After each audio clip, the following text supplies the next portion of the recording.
Have you ever noticed that the wisest people in the room often say the least?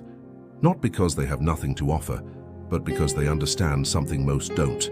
Not everything valuable needs to be shared. In a world obsessed with transparency, vulnerability, and self-exposure, silence has become a kind of rebellion. And in that rebellion, there is immense power. Friedrich Nietzsche didn't live in the era of social media or oversharing, but his philosophy speaks to our moment more than ever. For Nietzsche, power doesn't lie in loud declarations. It lies in restraint, in the ability to know something deeply and still withhold it. That's not deception, it's discipline. A smart person, Nietzsche might argue, doesn't reveal everything, not because they are secretive or manipulative, but because they understand the psychological economy of truth. Not all truths are equal. Some truths lose their value when spoken too early or to the wrong people. Some truths are meant to ripen in silence, to grow within us before they ever meet the air. Many of us, especially after 45, carry deep emotional histories. Regrets, betrayals, private wins. Maybe you've learned the hard way that openness can become a weapon in the wrong hands. You shared a dream too soon. You confided in someone who wasn't ready to hear you. You gave away a part of yourself and it wasn't returned. These moments leave a mark. And slowly, we begin to understand that not all intimacy is earned, and not all truth should be freely given. Nietzsche's concept of will to power isn't just about domination. It's about self-mastery. The smart person doesn't keep things private to hoard knowledge, but to protect the sanctity of their inner life. The more we reveal, the more we risk being misunderstood, misused, or diminished. And for someone who has spent decades building inner clarity, that risk isn't worth it.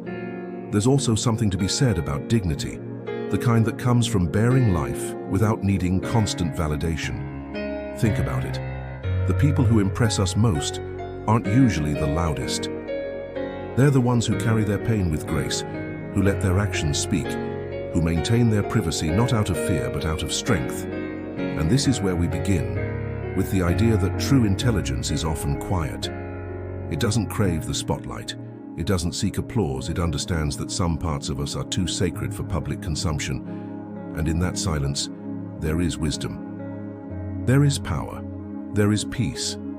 We live in a culture that glorifies declaring your goals. From vision boards to accountability partners, there's a constant pressure to speak things into existence. But Nietzsche would challenge this need. He'd ask, who benefits when you announce your direction, and who becomes empowered to sabotage it? One of the most intelligent things a person can do is keep their long-term goals private, not hidden out of fear, but protected out of wisdom. When you announce a goal, especially a bold or unconventional one, something strange happens. People begin to project onto it. Some offer support, but others bring skepticism, envy, or subtle discouragement. Nietzsche believed that most people operate from a reactive mindset, not a creative one, meaning they respond to your ambition not with inspiration, but with comparison or fear. And that reaction can plant doubt inside you, often unconsciously. After 45, you've likely experienced this dynamic. Maybe you shared a desire to change careers, go back to school, start a business, or even downsize your life. And someone responded with a smile that didn't reach their eyes. A comment like, "At your age?" Or, "Is that realistic?" That's not feedback, that's fear in disguise. Nietzsche would describe this as a form of slave morality, a mindset that devalues anything that disrupts the status quo. When you declare a goal, you signal that you're willing to change, and that change threatens others who have made peace with resignation. So they resist. Not always maliciously, but instinctively. They'd rather you stay predictable than pursue something they no longer believe is possible for themselves. This is why smart people stay silent. They incubate their goals in private, letting them grow strong before exposure. They don't owe the world a timeline, a justification, or a performance of progress. They understand that when a dream is in its infancy, it needs protection, not promotion. There's also another layer. When you speak a goal too early, the brain can interpret it as already partially achieved. The applause or affirmation you receive can trick you into feeling progress that hasn't actually occurred. Nietzsche would say this mimics power, but lacks substance. It's an illusion, a borrowed high that leaves you unprepared for the discipline that true transformation requires. So, what does this mean in practice? It means your goals deserve to be sacred. Spoken only to those who have earned the right to hear them, people who've proven they can hold your vision with care, or perhaps not spoken at all until you're already walking the path, not out of secrecy, but sovereignty. Nietzsche believed in becoming who you are, and part of that becoming is recognizing that some of your deepest directions are too important to be offered casually. Silence in this case is not avoidance. It is strategy. It is strength. By the time most of us reach our 40s or 50s, we carry more than just years. We carry scars, emotional wounds from failed relationships, betrayals, childhood trauma, professional setbacks.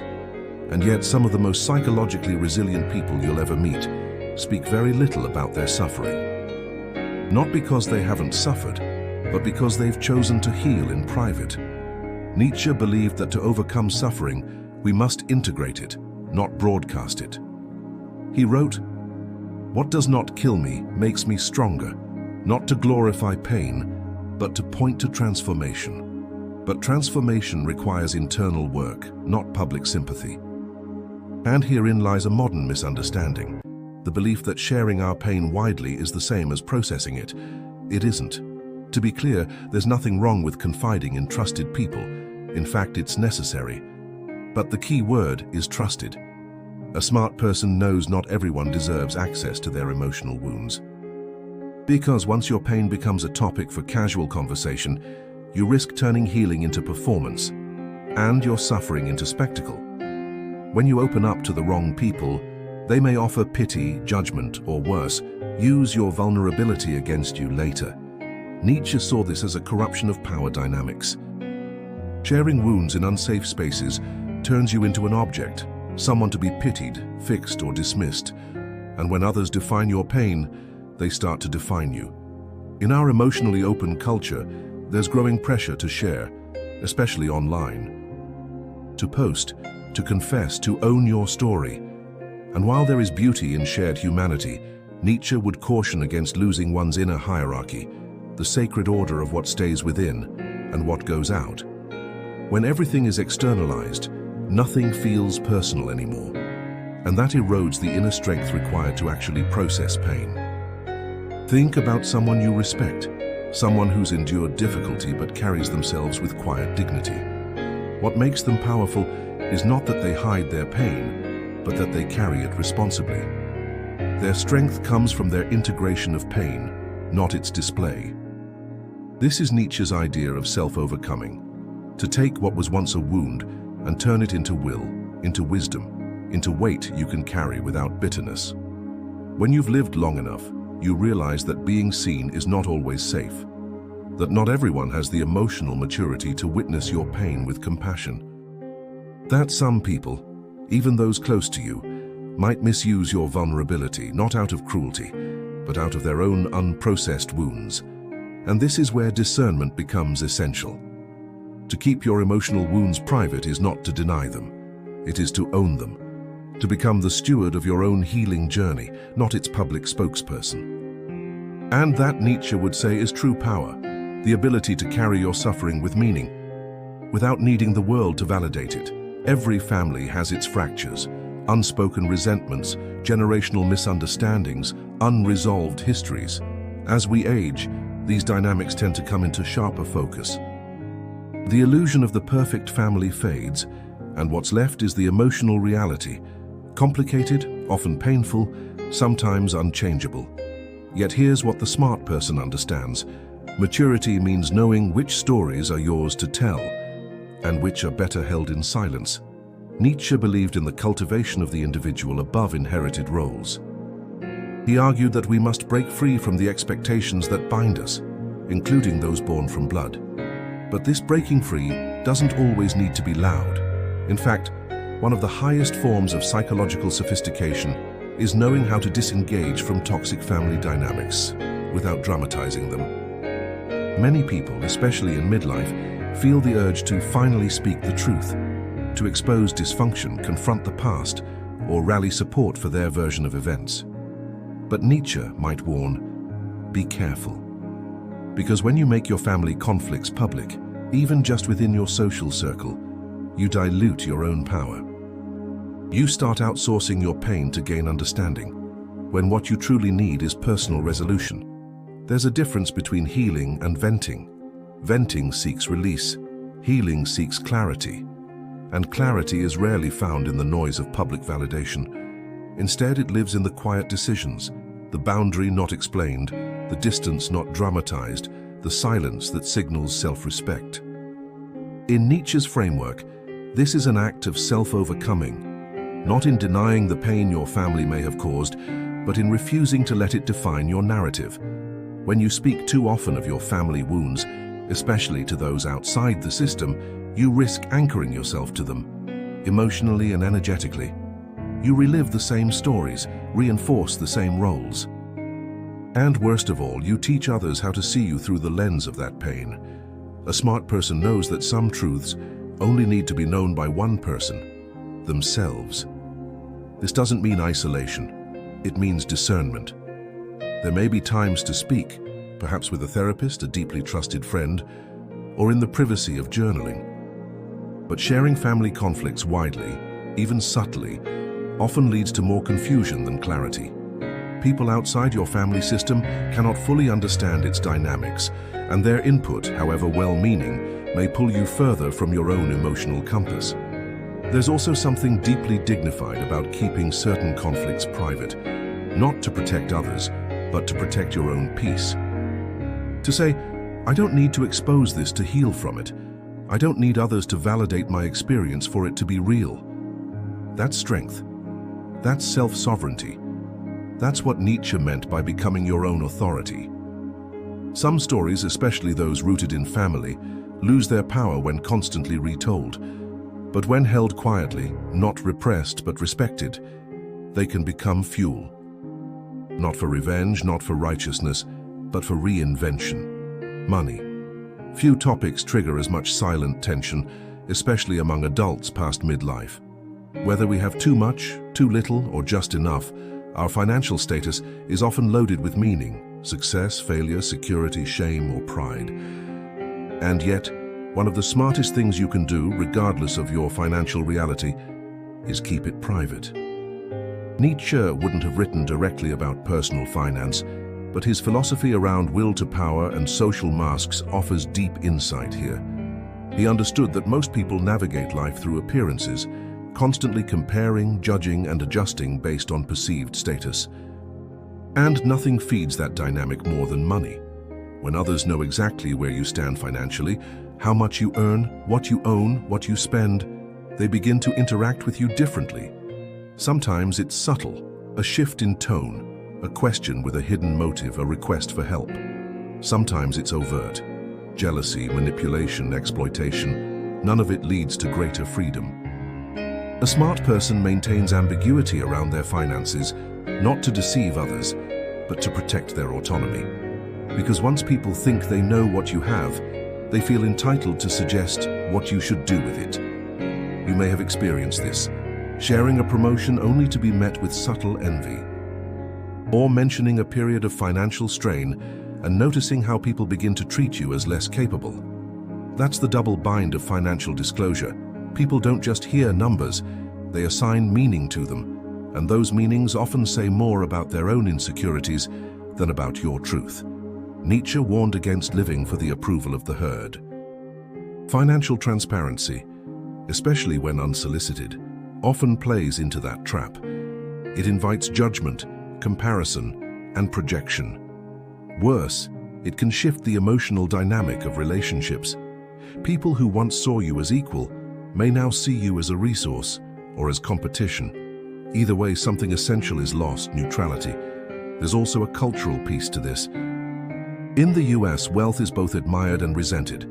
Talking about money openly can be seen as either gauche or insecure, depending on the context. So unless you're in a space where financial honesty is the norm, like with a planner or therapist, silence is often the safest choice. But beyond strategy, there's something more profound here: identity. Nietzsche believed in defining yourself from within, not through external validation, and financial identity is a trap many fall into. They measure their worth by numbers, their confidence by savings, their relationships by affordability. A smart person doesn't allow financial facts to dictate their self-perception or anyone else's perception of them. To keep your financial reality private is to reclaim narrative control. You are no longer a character in someone else's assumptions. You are the author of your own story. True wealth, Nietzsche might argue, isn't in what you show. It's in what you preserve. Dignity, independence, peace of mind. There's a quiet kind of power in doing good and saying nothing. In extending kindness without seeking praise. In helping, supporting, or giving, and then walking away without a trace. It's the opposite of what we often see in today's culture. The curated story of generosity, the photo-op charity, the humble brag. Nietzsche would have little patience for it. In his view, the highest moral acts are those not driven by external validation, but by internal necessity, by the overflowing of one's inner strength. He believed that true virtue doesn't come from following moral codes imposed by society. It comes from self-created values. From the Übermensch, the person who acts not to be seen as good, but because they have become someone for whom goodness is natural, even inevitable. And that's why a smart person doesn't advertise their acts of kindness, not because they're ashamed of them, but because they don't need the applause. They're not building a brand, they're building a character. You may have already lived this. Maybe you paid a bill for someone struggling without telling a soul. Maybe you stood up for someone when no one else did, and you never repeated the story. Or maybe you've given time, resources, or love to someone who couldn't repay you, and you did it without condition. That's not just kindness, that's character forged through life's deeper fires. Nietzsche would argue that public morality often masks private emptiness, that those who are most vocal about their goodness are sometimes compensating for a lack of depth. Because when morality becomes performance, it loses its substance. When kindness is done for recognition, it becomes transaction, not transformation. And here's where it gets even more interesting. When you speak of your good deeds too often, you risk distorting your motivation. The more people praise you for your generosity, the more your mind starts to expect the reward. Over time, the act becomes less about the person you helped, and more about how it made you look. Nietzsche would see this as a subtle form of egoism, a disguised hunger for power through approval. But when you keep your kindness private, it stays pure. It stays yours. It becomes part of your inner integrity, a silent structure that strengthens your identity. No one needs to know, no one needs to clap. The reward is internal, you know who you are. Especially later in life, when reputation is already formed and public opinion feels less urgent, there's a deep relief in letting go of image management. In doing good, simply because it aligns with your values, not because it will be seen, shared, or posted. This doesn't mean you hide everything, but it means you resist the urge to perform your goodness. You let your values show in the way you live, not in the stories you tell about your virtue. Real kindness doesn't demand attention. It leaves a mark, not on social media, but on the soul of the one who received it, and even more, on the soul of the one who gave it. At some point in life, especially after decades of living, losing, growing, and reflecting, a quiet inner philosophy begins to form. It may not have a name, a doctrine, or a label, but it guides how you live. It shapes what you forgive, what you walk away from, and what you protect.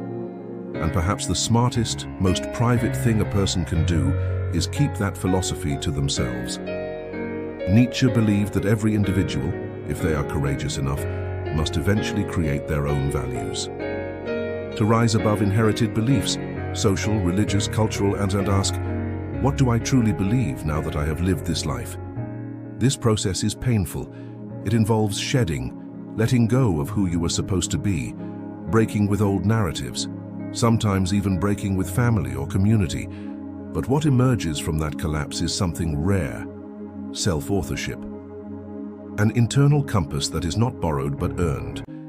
And because it's so personal, so hard-won, It doesn't need to be debated or defended. It doesn't seek approval. It doesn't require converts.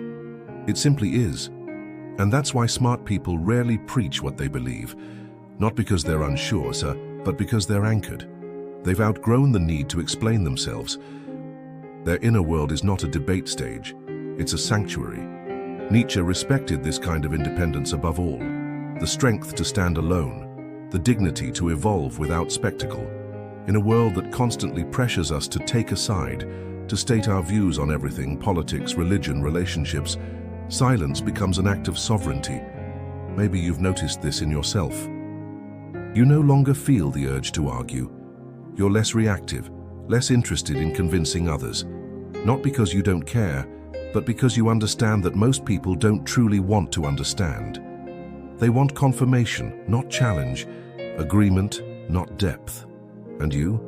You've walked through too much fire to reduce your truth to a soundbite. Your inner philosophy is built on nuance, on paradox. You may believe in forgiveness, but only when it's safe. You may value family, but only when it's not harmful. You may trust in a higher purpose, but also in radical personal responsibility. These beliefs can't be tweeted. They live in the tension between life's contradictions. To keep your inner worldview private is not cowardice, it's reverence. You don't bring sacred things to the marketplace. You don't lay your soul bare for opinions. You protect your philosophy the way one protects a flame in the wind, not by showing it to everyone, but by shielding it with your own hands. Nietzsche called this type of person the free spirit, someone who has gone beyond the boundaries of convention and returned not arrogant, but quiet. Not righteous, but clear, and in that clarity they find something rare. Peace not dependent on agreement, truth not dependent on applause, a life guided not by noise, but by a whisper only they can hear. In a world that constantly pushes us to share more, reveal more, expose more, the truly smart person moves in the opposite direction, not to hide, but to protect. Not to deceive, but to preserve meaning. What you keep to yourself may just be the most powerful thing you possess. In a world addicted to noise and exposure, true intelligence lies in discretion. What you withhold shapes your strength. It's not secrecy, it's sovereignty. Every untold dream, every silent act of integrity becomes part of your inner architecture. You don't need validation to be whole. You just need clarity. Guard what matters, speak with intention, and remember, what you choose not to share often says the most about who you truly are.